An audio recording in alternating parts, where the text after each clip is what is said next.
for the next hour, we have with us a returning, very special guest, Curtis Yarvin, the man who you can read his writings at graymirror.substack.com. He invented the term the cathedral. He popularized the red pill, and also glamping. He doesn't get enough credit for coining that term. Curtis. I love how you lie about me, Michael. It's like, it's such a brilliant, I think it's one of these Russian disinformation techniques. You tell to, I am glamorous, but actually I've never actually glamped. I had an opportunity to glamp the other night, and I will stay in the Airbnb because I'm an old cell. But you've never built a cathedral either, and here we are. So your equivocations are fooling no one. What I wanted to talk to you about is last week I had on Cernovich, and you are as good as him, if not better, at kind of reading between the lines of what we're being told in corporate media.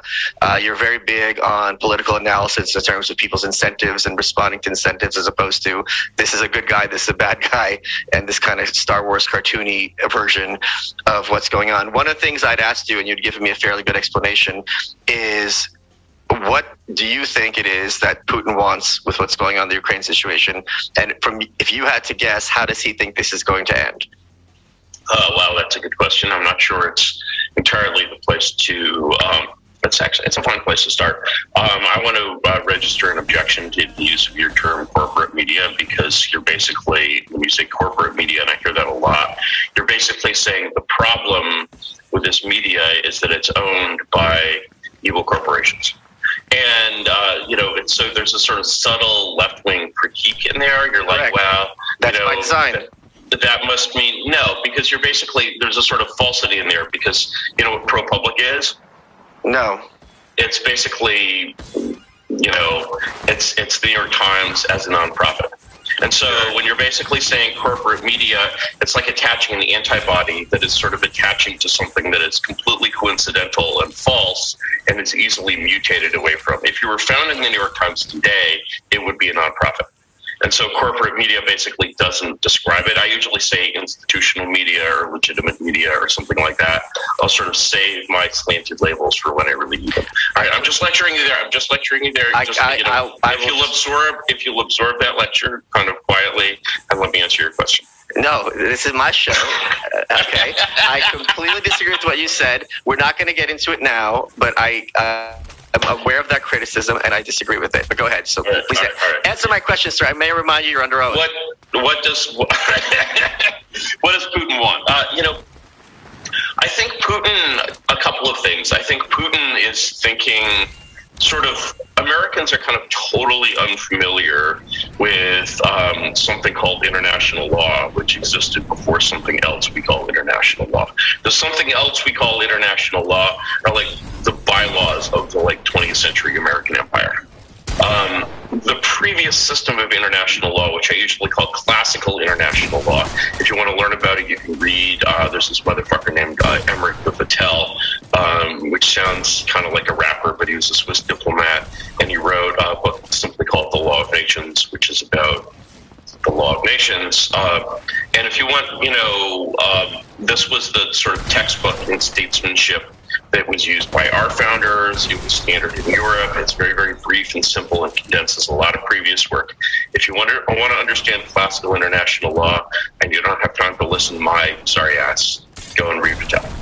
That said, basically, that is sort of the world that sort of conditions what Putin is operating under, but it's sort of operating more from a memory of this. The basic principle of Vattel is that it's multipolar order. And every nation is sovereign. Sovereigns are have to interact under solely a system of natural law, like men marooned on a desert island. Like, some of them are strong, some of them are weak. What is the right, the question that many 18th century philosophers were, and previous, really, the law of nations goes back. The classical law of nations is very early, because Europe is a very multipolar place very early. What is the sort of the natural rules that pertain between them without having to come together and make up rules? That's sort of what is meant by natural law. So basically, is it the natural law that I can't just fucking kill you? Yeah, probably.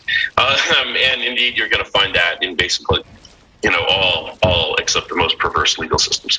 So when you're basically looking at the natural law of nations, what you're seeing is what is the sort of law that pertains between these sovereigns. And these sovereigns basically have an unlimited right to judge every question for themselves. And they, nothing binds them in the old multipolar order. There's no power above them that binds them to obey sort of almost a confusion of the word law. There is no such thing as international law as positive international law, really, in the Vatelian sense, right? So essentially the way that war is seen in classical international law is like a sort of armed lawsuit. Like, suppose you're a fucking asshole, which I can see by the face you are. Your face you are, and you have, and I love that gesture, man. And you have, you're a farmer. You're a fucking farmer. You're one of these, Jewish, exactly. Imagine a farming Jew, right? It must have happened at some point. Judah Benjamin. He was a lawyer. Did he farm too? I'm assuming he had a plantation. He had to have. I'm sure there was some Irishman who did all the dirty work for him. And in any case, no, he wouldn't. Judah Benjamin wrote this great man. But he wouldn't dirty his hands and things like that. But anyway, so if you think of a war in the sense of classical international law, it's like a lawsuit. It's like a tort. So you're a farmer next to me, and you moved your fence. Wait, I'm sorry, I have to interrupt. I think we just unlocked a key of the Torah, which was when Moses and our people were in the desert 40 years. God's like, look, we know they're not going to have agriculture. We're just going to send them food from heaven because that's the best we could do to keep these people fed. That's right. It was sort of a kind of an early kind of DoorDash, basically. Yeah. And with only one thing on the menu, and I'll bet Ivana was fucking disgusting. I bet it's the neutral loaf you get in prison.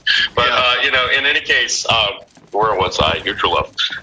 So when you have a war under classical international law, it's basically saying it's like a tort. It's like a lawsuit. It's like you fucked me, and basically the only way that I can respond is to claim my rights by force. So when Frederick the Great invades Silesia, basically, he invades Silesia because he wants fucking Silesia.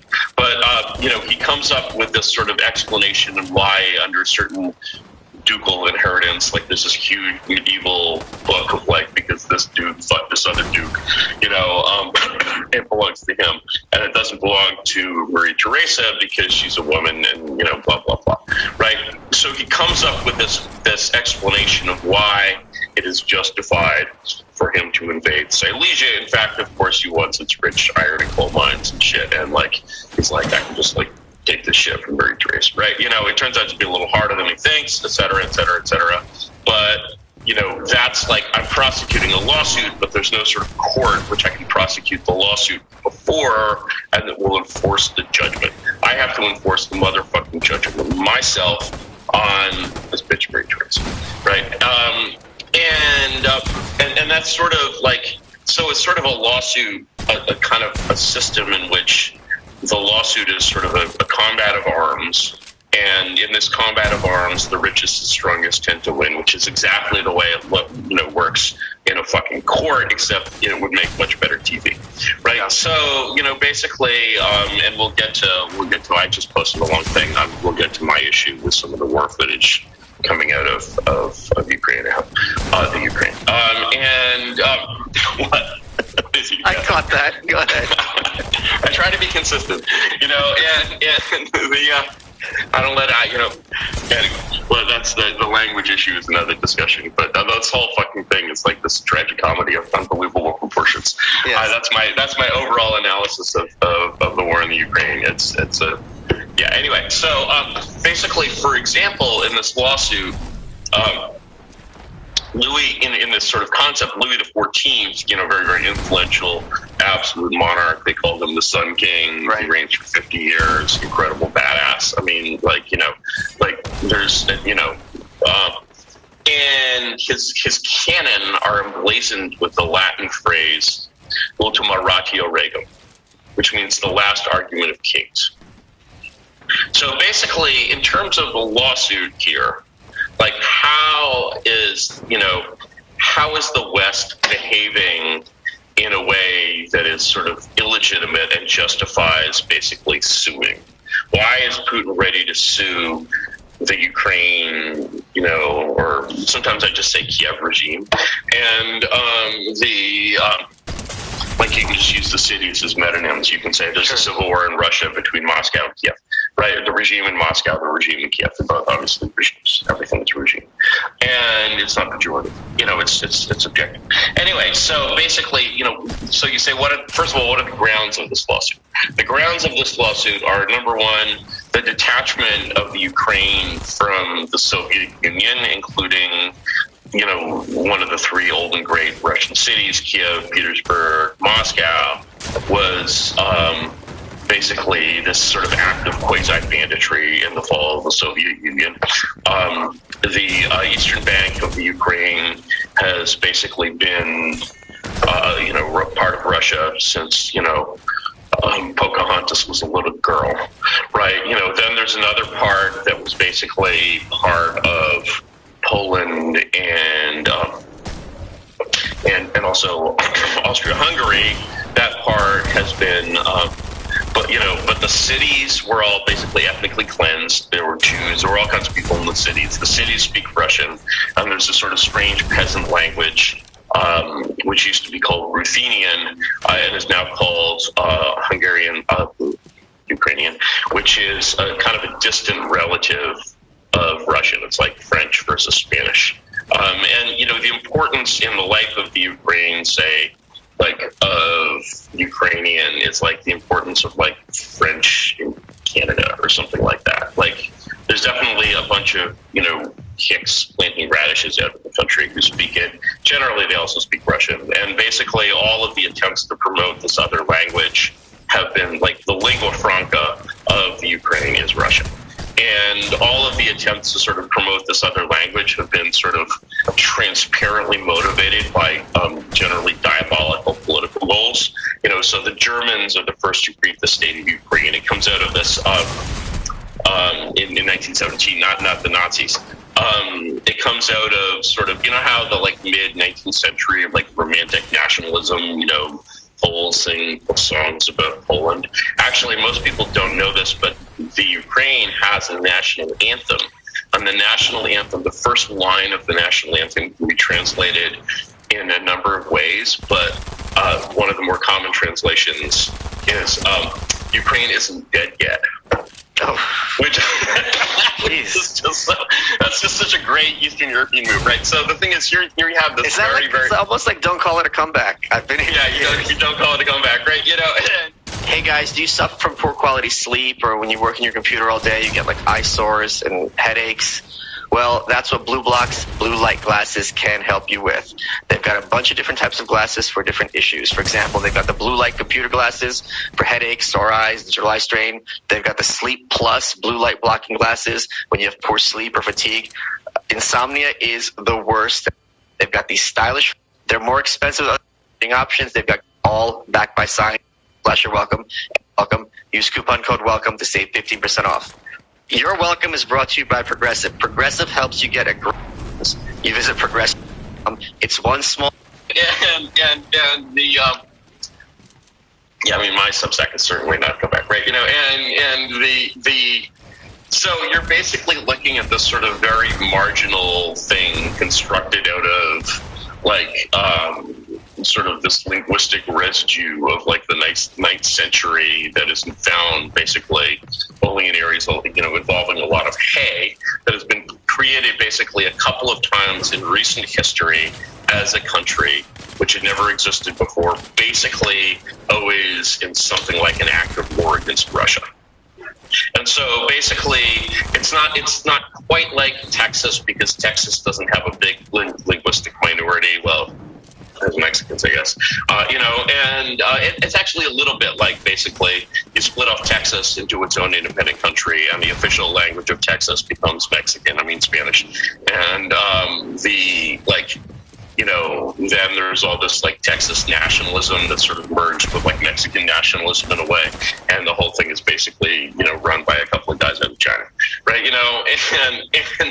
And that's sort of what you're looking at. So sort of the existence of the separate state. It's like Alsace-Lorraine,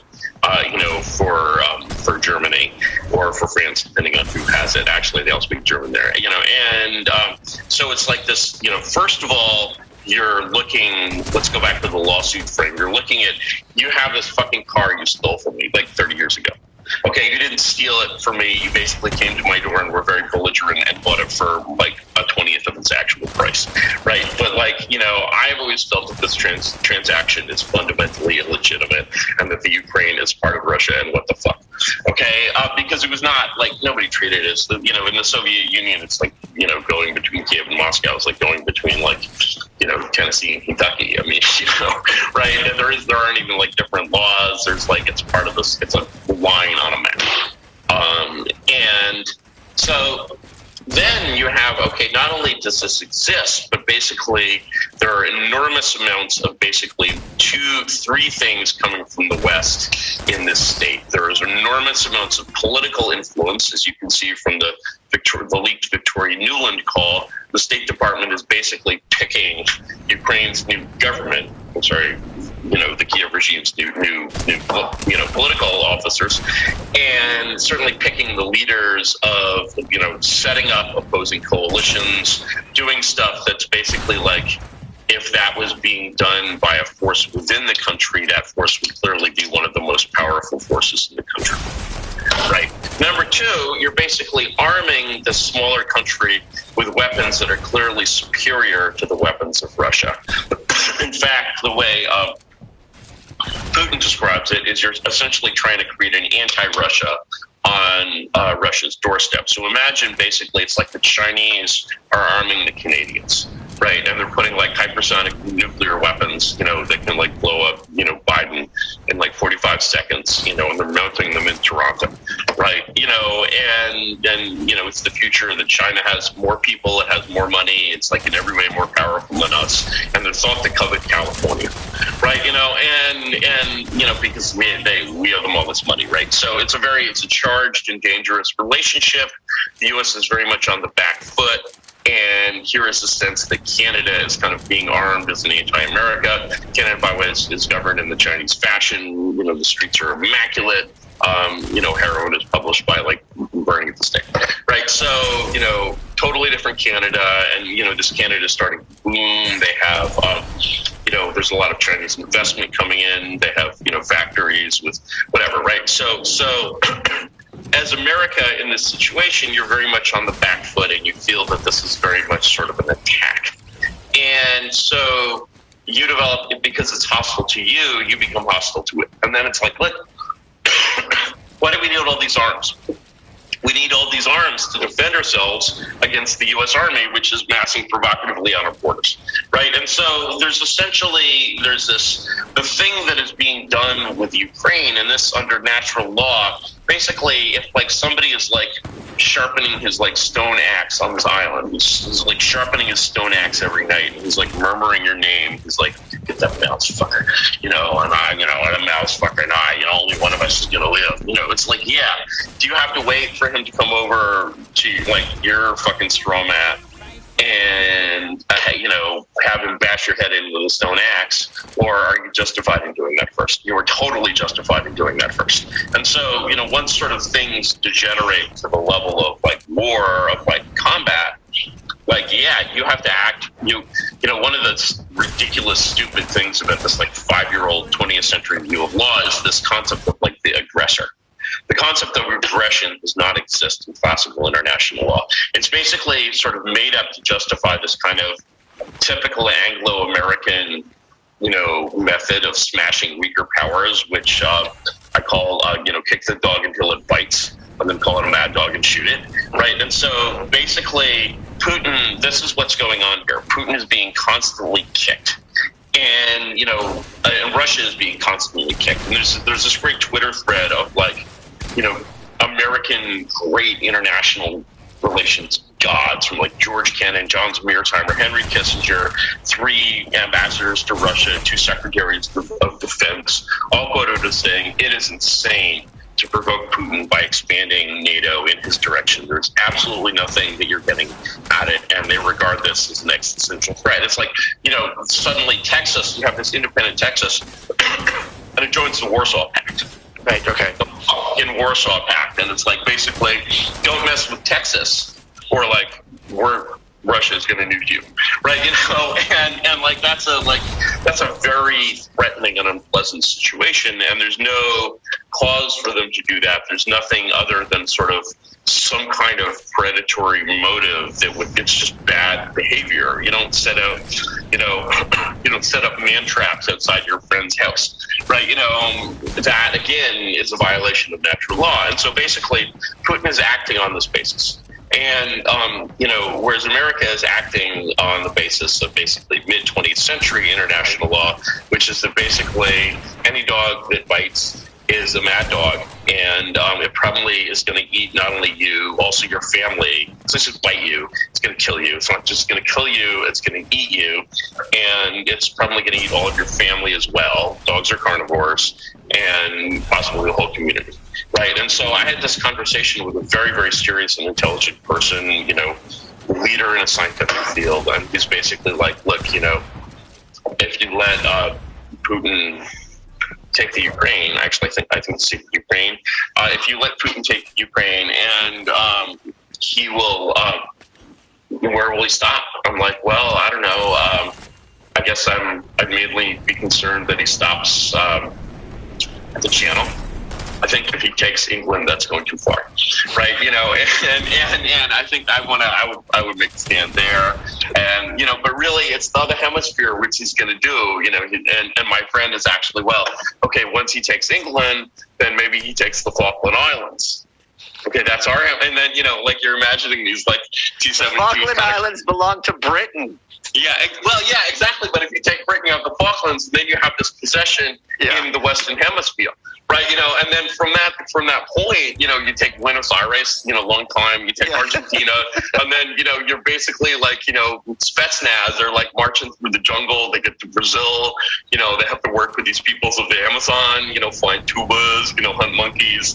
Eventually they wind up in one of these caravans at the Rio Grande. Right, and except that instead of a caravan, this is an armored Russian spearhead with MLRS vehicles. It's been portaged over the Darien Gap by natives or something, and suddenly like rockets are raining down on El Paso, right? And you're just like, okay, it's just El Paso, but soon they're fanning out across the Midwest, right? And this was the fear of my friend, and it's like,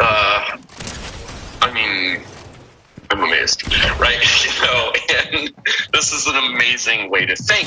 Moreover, once you realize that Putin is basically simply LARPing as a Russian 18th or 19th or 17th or 16th century statesman, and not in fact I think he's probably never thought at all about the Falkland Islands. I don't, think he has any plan to march through the Brazilian jungle. He could go over the North Pole, and that way you would have to contend with the bears, right? Yeah. He's worked with bears. The Russians are very strong with bears. Yes, it would be like Hannibal crossing the Alps, but like Putin crossing the North Pole with all the bears. Yeah. With bears, right? But the thing is, if you're into these kinds of lurid fantasies, there's a lot of places you can go. But if you're not, this is completely fucking crazy, right? And so, from his perspective, obviously he's going to interpret the Western world as not crazy but evil, and there's a certain sort of truth in that. So he's basically like, they're just going to squeeze me and squeeze me and squeeze me until I choke. That said, Putin did miscalculate here, I think, in two ways. The first way is that he totally he overestimated the strength of his army, which has only previously been used against like Georgians, okay, and like that's, it's the old world, but it's still in a way like the third world. Like, no offense to any Georgians reading, but I think they still have like knights in armor and castles and stuff, right? So very old romantic tradition, excellent wine, amazing barbecue. I don't really put them up with like Chechens, right? I think the Chechens used to just raid them and just take their woman and then just give them back when they were done.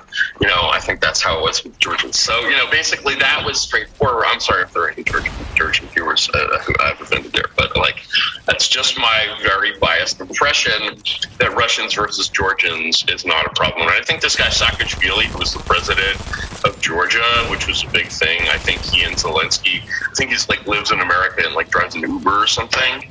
So maybe Zelensky could come here and drive a Lyft, and they could have a reality show or something, But in any case, Putin's mistakes. So the Russian army military was clearly not as competent as he thought. The Ukrainian military was clearly stronger than he thought. It's still just a sort of mass, and also the Ukrainian military has all of this detailed assistance from NATO. They're targeting, they're using satellites, they're basically doing the whole information part of the war, and only these poor fuckers down in Ukraine are having to actually go down and die. So it's actually there's a way in which this is America fighting the war, and it's kind of their favorite kind of war because it involves no risk. I'm Dave Detman, also known as Dr. Get. I've got a new podcast called The Big Idea, and every week I talk to inventors and visionaries who made it big in their respective industries.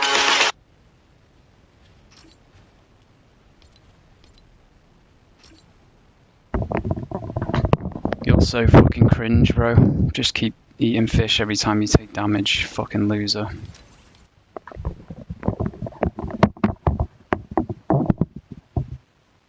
We'll tackle weekly trending tech and follow Our savings account, the highest we've seen. Call my fix or go to. So, deity and state is having a lot of fun with this. The cathedral's having a lot of fun with it. And the, audience out there is having a lot of fun with it too. That is not something that he anticipated. He also anticipated it resolving at diplomatic level, the war with Georgia. He was expecting some consequences, some shit, some whatever. People are okay, part of the fucking Soviet Union. Do we really care about Georgia? What is it knights and castles and internet scams, right? That's how a lot of these places, are sort of based on that business model. And so you're looking at this and you're okay, I'm going to restore sort of a major part of Russia. I'm going to get rid of this armed threat while I still can. I am, totally in the right based on the sort of weird attack that they're setting up with this Ukraine thing, which they obviously have no good reason to give a shit about. And I did it, and I can do it. It makes sense to do it. And what he didn't anticipate is that basically he would become the Derek Chauvin of Central Europe. Right. So, basically he's suddenly he's in that, you've probably seen the Photoshops, he's kneeling on Ukraine's neck and he's but this is an approved shoulder restraint, right? And Ukraine is I can't breathe. And the whole world is covering their Twitter profiles with Ukrainian flags. And they're really just frankly masturbating, over this thing. There's a great report, the Pandora Papers. No. Well, one of the great things, forgetting the whole Burisma Biden thing, one of the great things the Pandora Papers found was they actually found, are you ready for this? Zelensky, the president of the Kiev regime, how many Y's does he have in his name? It's never clear. I've seen 2. I don't think I've seen 3. Zelensky, written Ukrainian is just very, very funny. In any case, they found his foreign bank accounts. Oh. So, our John Stewart of he and his KGB head basically are in. It's just classic Russian oligarch stuff, owning a bunch of awesome property in London. This is the standard way you manage your money, in this, but it's basically then the standard way you manage your money is to manage it like a fucking crook, and so needless to say, how much reporting, you can find this, it's not a secret, how much reporting has been done on it? 0. Yeah. Right. So, basically, the whole thing is in the tank. And when you read news from this whole thing, you're just that anything like that has been filtered out. Right. This is why I really want to see this guy driving a Lyft or maybe an Uber in New York, or I don't know, cabs. Do they sell cabs in New York? Yeah, they have cabs. They have cabs. Okay. You could probably do well at that. Yeah. is basically like, holy shit, I have this like complete breach with the West on my hands, and I'm like, I've triggered this like social media cascade. Yeah. And like Apple is like, you know, if you turn on your iPhone in Russia, it will just like display like an Easter egg, like "fuck you, Putin," you know, and just like that's not true, but you know, it probably could be made true. And like just like this whole, you know, 30-year project of like, we're gonna westernize Russia is just like, it's like the city falling down at the end of Inception. Like everywhere you look, it's fucking blowing up, right? And he had no anticipation of that. He doesn't, you know, Russia has sort of never understood the West that well in my lifetime, unlike China, which sort of clings to like 70s propaganda themes like human rights for black people as their like criticisms of America, which is frankly pretty dated. I'm not saying it's wrong, I'm just saying it reminds me of the 1930s, and or at least the 1960s, and like very, very dated. And Russia has started to do a little more like based trolling of the US, but they still, like you recall their like retarded 2016 memes, right? They still don't really understand, like they just mispredicted this, and now they're in a situation where they're basically like have this much more abrupt choice than they realized, which is to basically to submit or to really fight back. And really fight back suddenly turns out to mean basically across the sort of whole spectrum of sovereignty, because of course any leader of the USSR, looking at how the Russian Federation has been run for the last 30 years, would be like, yeah, you've given up quite a bit of your sovereignty already. You have a lot of external dependencies. So Putin has fought fairly hard to, like, you know, he's running a trade surplus. That's huge. On the other hand, he was such a fucking idiot that he was like, I have strategic, you know, foreign reserves. Well, no, you have an account at the Fed. Like, your reserves are like, you know, never invest in it. That's an investment.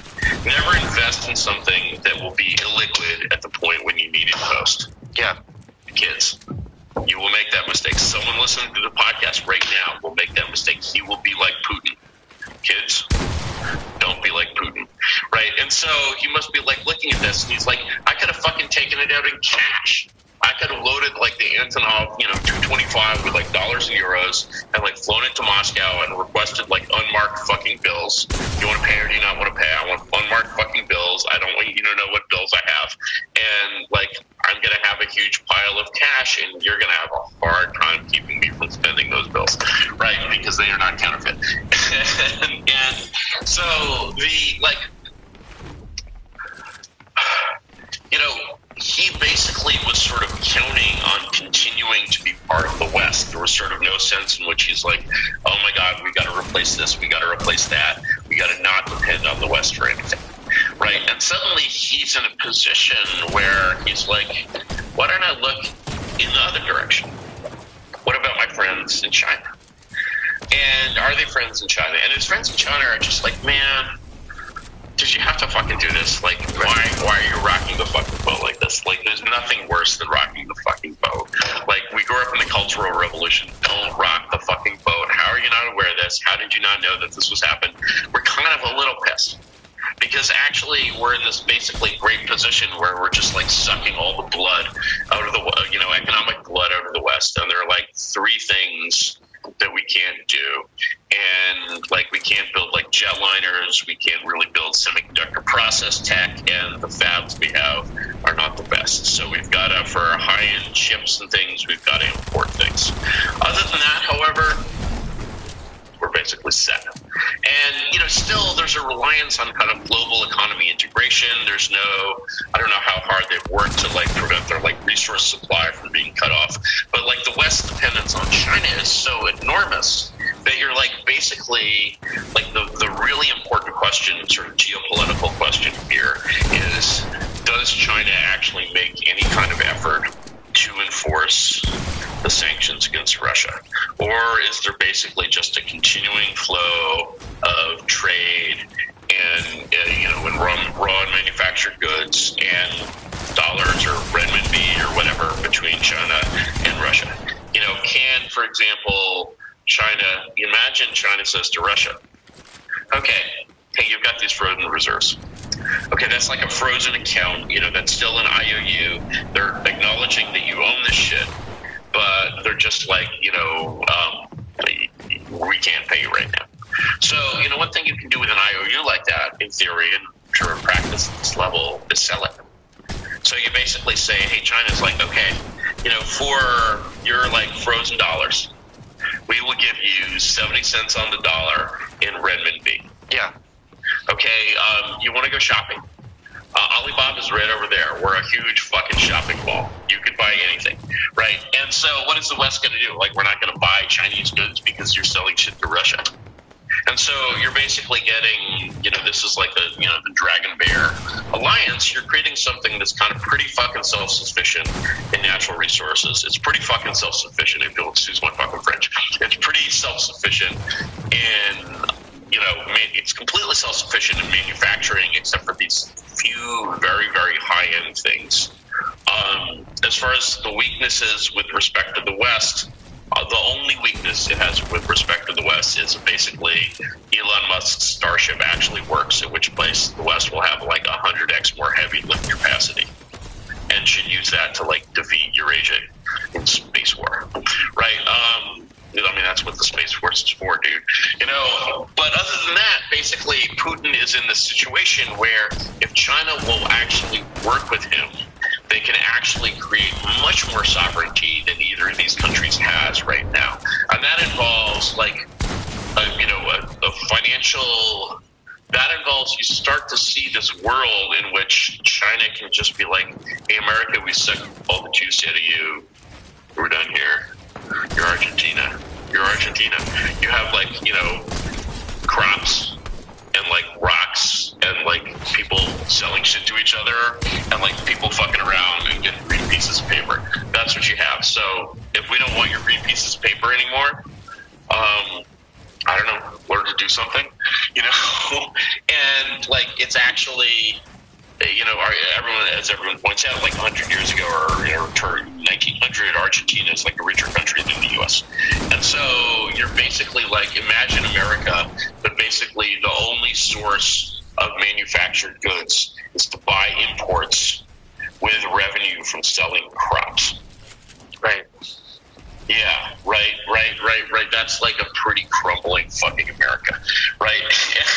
And because actually even revving up those supply chains again and building factories and shit, well, where's your environmental impact statement? Well, you haven't done the report. You can't build anything, right? And so it's actually, there's a very clear strategy, by which these countries sort of stick to their guns long enough that they can actually just cut off this threat to them, which is now also dependent on them, and be boop, and it'll be interesting to see what Russia does with the gas, for example, because it's okay, we're going to send you gas and you're going to send us dollars and euros that we can't buy anything in, and what? This is really weird, man.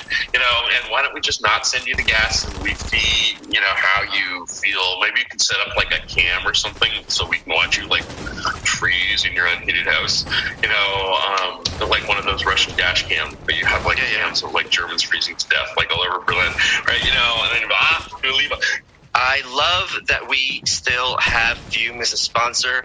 Quitting smoking is the best thing you could do for your health, and Fume can help you get there.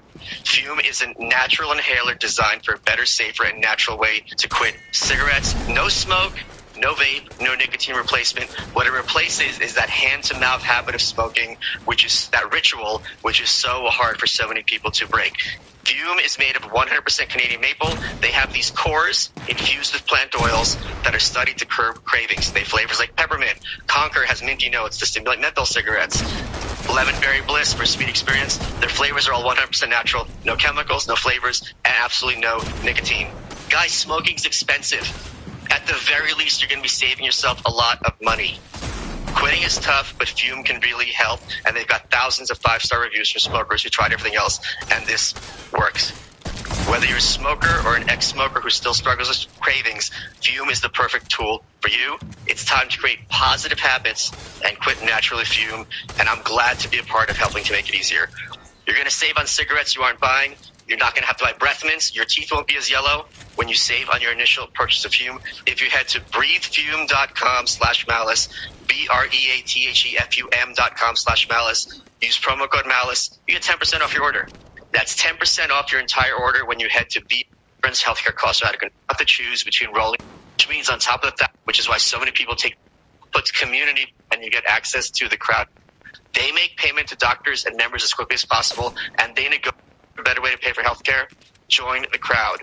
Right now, you can get your first 6 months for just $99 a month. That's almost 50% off normal price at a lot less than a high deductible healthcare plan. Just go to joincrowdhealth.com and use promo code WELCOME and sign up. That's joincrowdhealth.com, promo code WELCOME. Crowd Health is not health insurance. It's a totally different way of paying for healthcare. Terms and conditions may apply. Let's get back to the show. Yeah, I mean, so this is actually, you have this sort of primitive superstate of China and Russia, which is actually in a condition to kind of thrive to a certain extent without the West. And again, like the chip, manufacturing thing is a significant issue, but then again, they do have a lot of engineers in China. They study calculus, if you know the works of Wei Hun Wang, a lot of calculus there. And, I think they can probably build chips. So Russia, for example, here's a concrete example of this problem. Russia suddenly can't bought all these American and European planes. What were you thinking? You were thinking you'd be integrated into the global economy. Guess what? Now these motherfuckers won't sell you any spare parts. What is a plane without spare parts? It's a hunk of fucking junk. Guess who's working really hard on building and scaling up their planes? China. They build regional jets, okay? Maybe you got to take an extra hop. But suddenly you're starting to get a sense of like, okay, this thing can kind of be independent. Suddenly the Russians are like, okay, we're going to pirate your software. Welcome to this pirate haven, okay? Do you allow packets to flow back and forth to Russia? Maybe they will, maybe they won't. Suddenly you're like, okay, now we're partitioning the fucking internet. You're actually not that far. Ukraine sent a petition to ICANN being like, we should partition the internet against these Russian, and so you're basically looking at this sort of iron curtain forming in a way that's almost like bottom up. It's like a bottom up iron curtain. Like the whole thing is just kind of ripping apart, like a seam being pulled apart. And it's just like it's pop, pop, pop, pop, pop. All of these little ties between people that are across this thing split. Your ties to basically Western ties to Ukraine split as they're overrun by Putin's stormtroopers. And, have you noticed the Z symbol? The Z symbol? Of course. It's amazing. Did you see the thing with the gymnast who put the Z on? Yeah, and he was like deported to Winnipeg or something like instantly, right? He should have that was amazing. But Z, one of the funny things is, the movie Z. I don't think I did. What, you mean Zorro? Sorry? You mean Zorro? No. Z by, what's his face? The great Greek director. He did State of Siege. He didn't do Battle of Algiers, but it's kind of the same genre.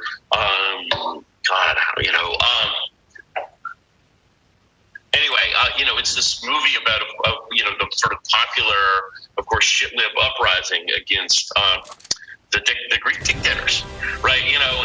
And so the Greek dictatorship, makes, sort of cleans up Greece and then makes this mistake of kind of, relaxing its hand a little bit. And then, there's, of course, people power, color revolution, whatever.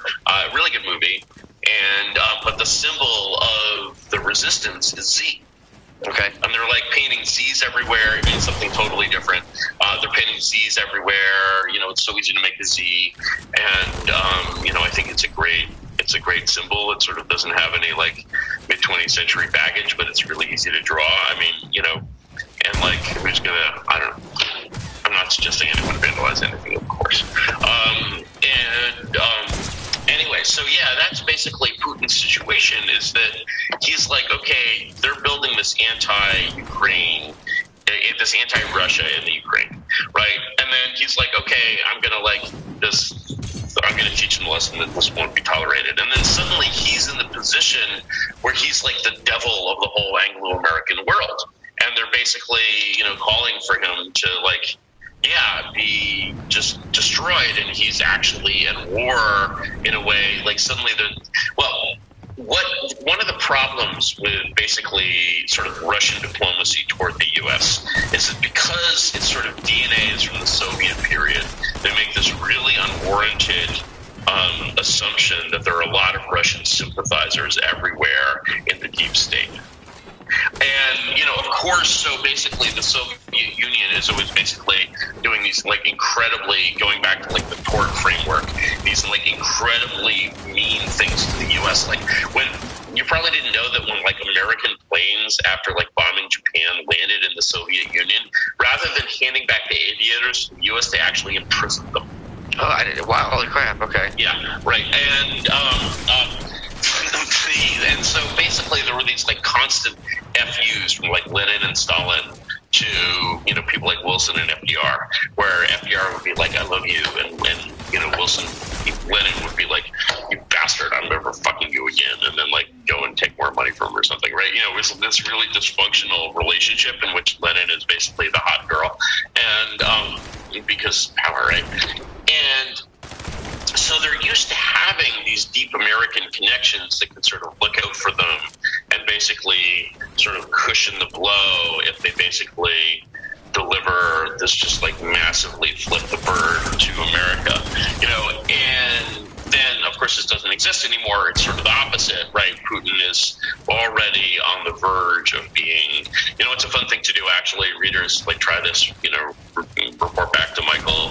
He'll cover your legal expenses if it poses a problem. Just go to a Starbucks, order a venti latte, and give your name as Putin.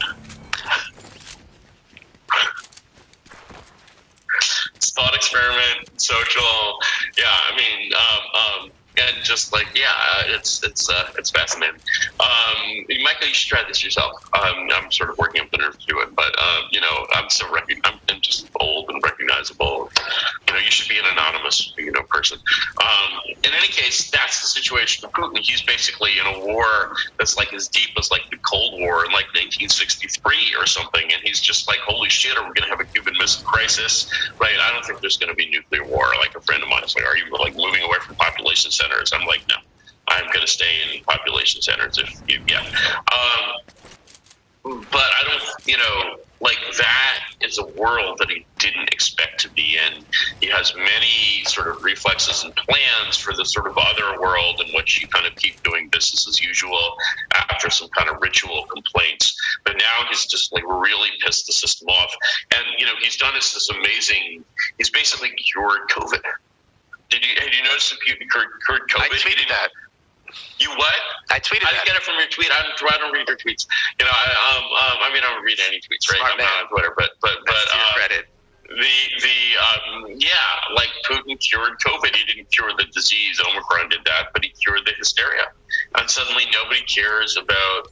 It's so amazing how these stories basically take effect and run the country in a way. Isn't it mind-boggling? And it's there's something, something in control there that isn't even human, and you're just watching this story sort of that is taken animate form, sweep over you, and people just fall a story like the COVID story, climate change is another great one. They fall into people's hearts and they become what Gaetano Mosca called the political formula. They're basically explain why I should use power in this way. And now people are I must do everything for the Ukraine. Meanwhile, the fucking Ukrainians are the victims here because they've sort of been egged into a war they can't possibly win. They're out there basically being, wow, we're going to be heroes, right? We have the whole world behind us. Well, and the idea that they have the whole world behind them but actually these just frivolous assholes on Twitter, it's completely skin deep. You can have the whole world behind you and still just lose. Yeah. And they don't understand that. And there's no reason to suppose that they would understand that. And it's not their job to understand that if you're basically I think that, some people have said that I'm infantilizing the Ukrainians, the Kiev regime, but it's basically when I look at the relationship, and this is sort of soft power in general, when I look at the relationship between the U.S. and like the liberal Kiev elites, I mean, there's one word that comes to mind. It starts with G. It isn't clamping. It's grooming. Okay, what we're looking at here is grooming. And so basically, people are sending me mail, and they're literally like, but Ukraine consents to this war. I'm like, I don't think we're looking at a situation where that consent is limited. And if you basically, like, your 8-year-old comes to you and he's like, I was walking down the street and I met this man named and I consented. I don't think you're going to be like, yes, you consented. I think that you're going to, like, find a police car and go and search for, right? And like, you will not accept him as your son's lover. And basically, like, I don't think that is a legitimate, I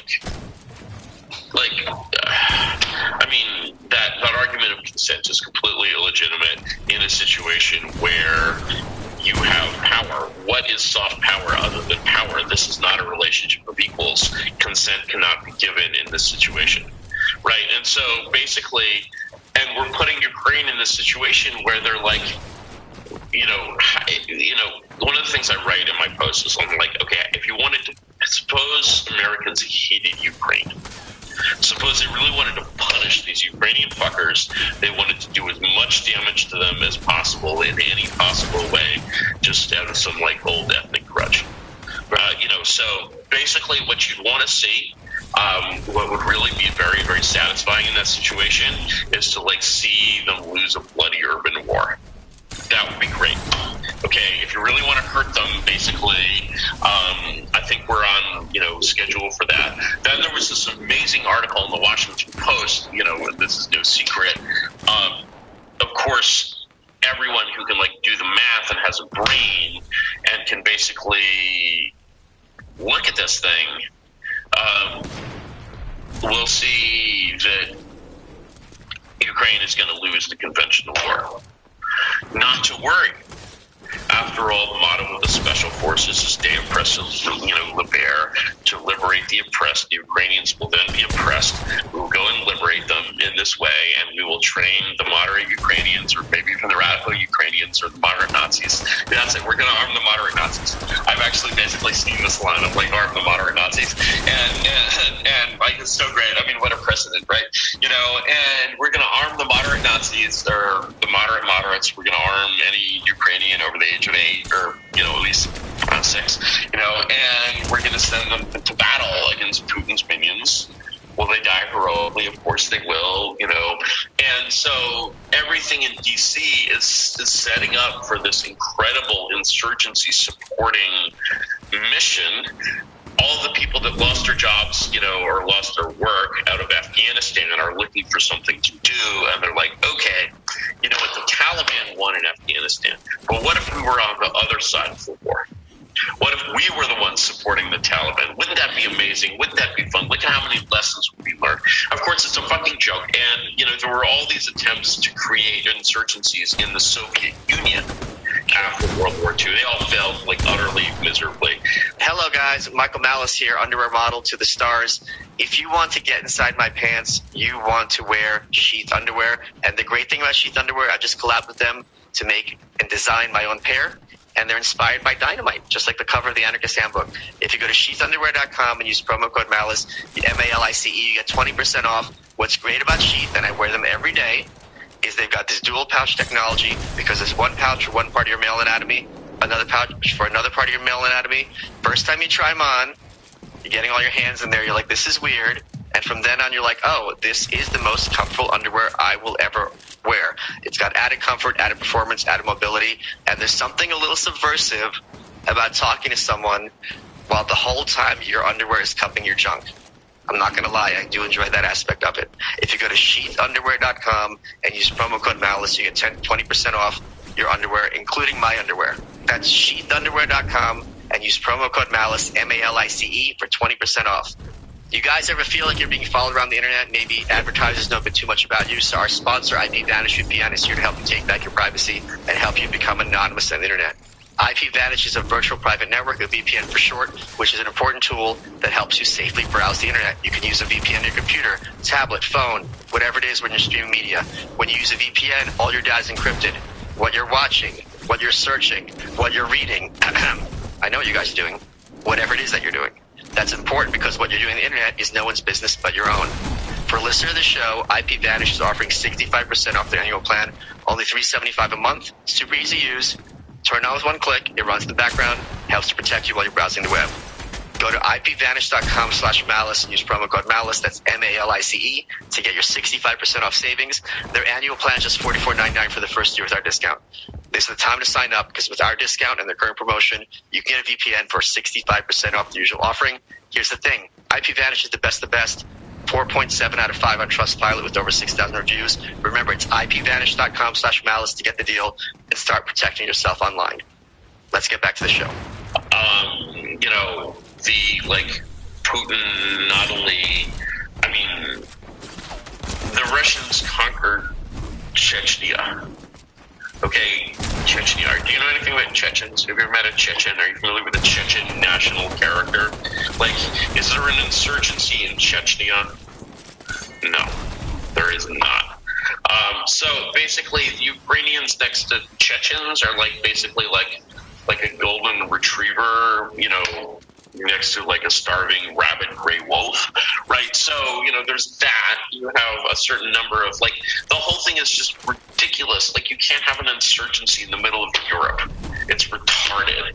And so I'm reading this article in the Post, and they sort of acknowledge this. They're like, and now, we estimate that the insurgency might hold out for months or even years. So it's not like you're just going to lose a conventional war.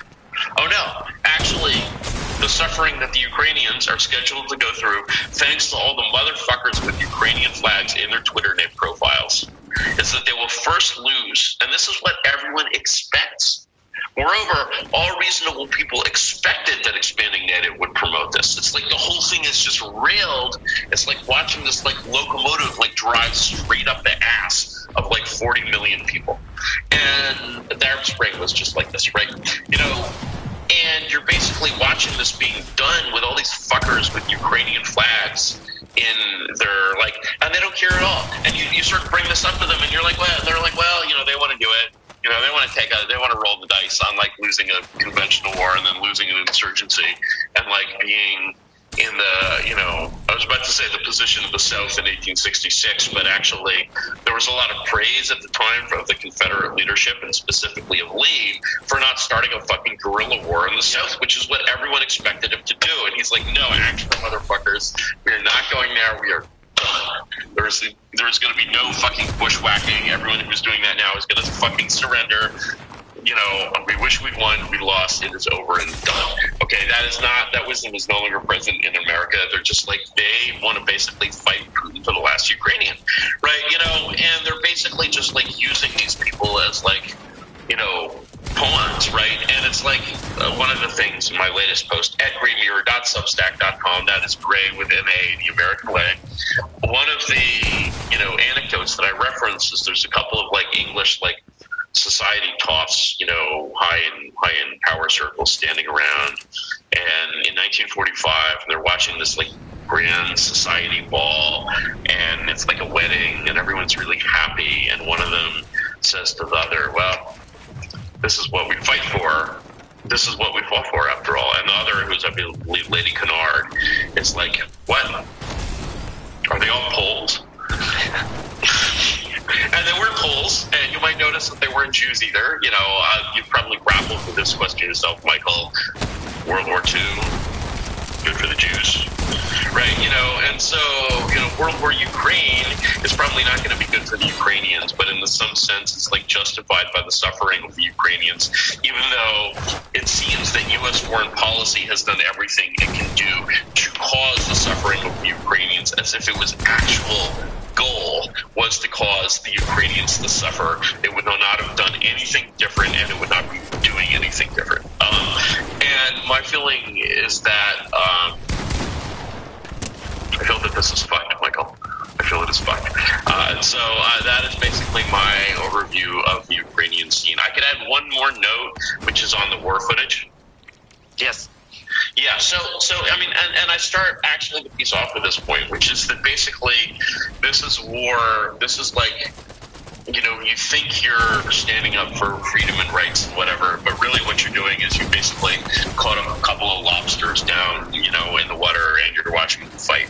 And you're watching this, like, you're actually, in a sense, sort of getting your rocks off of on power and on conflict. And, you know, some of us who are like, and you can push that a little farther and be the kind of person who just gets the rocks off on watching what some have called war porn.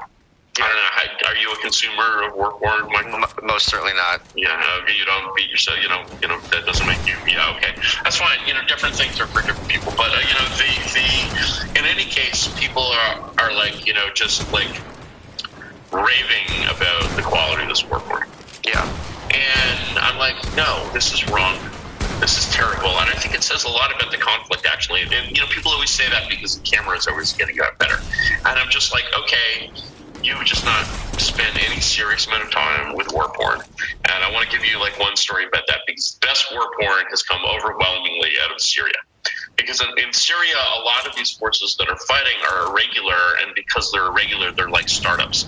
They think very quickly, and they do interesting, innovative things. You know, and one of the things I say, again, in my latest post at greatmirror.substack.com, subscribe, very inexpensive, that is like, how does Putin expect to win a media war when his tanks are not even taking video, right? I mean, and basically they're not making that mistake in Syria. Like, every tank has like a GoPro on it, right? And so basically, if you're a fan, if you want to involve yourself emotionally in this, imagine you have one side that you can just get right into the fighting. You can like follow a specific tank. Maybe they have feeds. You're like a fan or whatever. Like, you can really feel the personal nature of this conflict when you have those POV shots and you're actually on a fucking tank and you're like looking down the barrel and like the building like blows up in the distance. This is huge boom, right? You know, the tanks right, and the it's brilliant, and it's amazing. There's nothing like that I've seen. You know, I do a lot of other things besides checking more porn, but you know, obviously some interest there.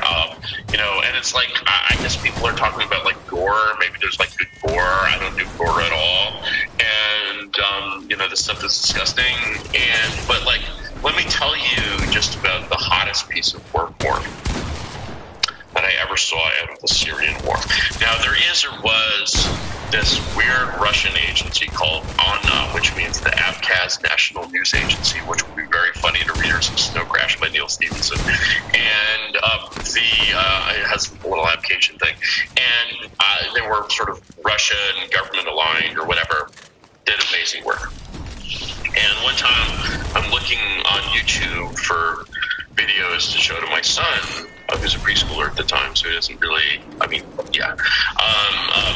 Like, he's just seeing things moving around on the screen right now, and he does not really understand, like, geopolitics or, like, any of the human rights issues, right? And I see this incredible ANNA clip, and what they've done is they have a T-72, you know, mounted on that GoPro on a T-72, and it's going around, it's doing its thing, and then this you in the person of this tank are taken out from behind by a jihadi with an RPG. You actually get blown up. You're actually destroyed.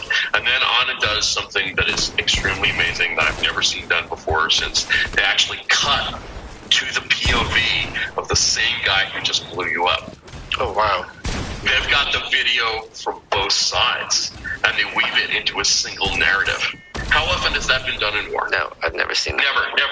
Never. I mean, and that's just like incredibly, like, I mean, I just wanted to give them an Oscar right then and there. I mean, that is just incredibly basic journalism. So, you know, basically, hey, you know, Russians, Ukrainians, whatever you're calling yourself these days, if you have, like, you can do that. Like, I mean, the best thing that I've seen of this is like Russians and Ukrainians yelling insults at each other over radios. You know, it's because they both speak Russian. Because Ukraine is actually a part of Russia. yeah, that's my Ukraine war in the Ukraine summary. I prefer to think of it as a Russian civil war. It's basically part of America's pattern of starting civil wars in other countries and kind of cackling over the bloodshed. And this is our second intervention in a Russian civil war, which I'm sure the Russians remember, even if we don't. And I just hope the war ends as soon as possible, and as few as possible people are hurt. And I hope that basically President Putin realizes the world historic opportunity that has been granted to him. Curtis, we're running out of time. What has been your favorite part of this interview? Has it been an interview? I thought it was more really of a rant. I think my favorite part of the interview was when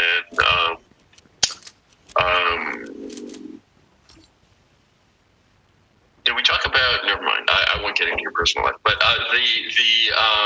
yes, I won't. I said I wouldn't, and I won't. That would have been my favorite part had we gone there, but we didn't go there. What was my favorite part? I think my favorite part was telling the story of the Syrian war porn that I just saw, because basically, like, the cynicism of that perspective is so refreshing after, like, the nauseating hypocrisy of, like, the fucking Ukrainians George Floyd, perspective. And there's this great clip by Kamala Harris. Have you seen this one? Vice President Harris goes on. She's explaining the war in Ukraine, and she's on an African-American, a community radio station, as one might say. And so someone asks her to explain the Ukraine thing, and she literally does Eli 5. Right, and so she literally sort of does this, explains it in like kindergarten terms, but like exactly as you would if you were talking to a kindergarten class, but on a community, in the same tone as well, but to a community radio station, which I'm not for children, right? Which I think is was amazing, and her sort of narrative of that was so beautiful and simplistic. It immediately brought back like World War I propaganda, like very, very like the Hun, who's like a gorilla in a spiked helmet is carrying away your sister. You must kill the Hun, right? And it's like sort of this like programming at this like incredibly base biological level. You're just like, wow, they were really just like, these are not the droids you're looking for. And America was like, we're not looking for droids like these, right? And I mean, I just like, I don't know. It's a beautiful, beautiful thing to see this kind of propaganda environment, this information environment. I'm sad that people in Ukraine are dying, but we're learning, but we're learning a lot, and we're seeing history being made. History's opening up, and there's a possibility that this will lead to more multipolarity in the world, which I think would be a great thing for human history. You are welcome.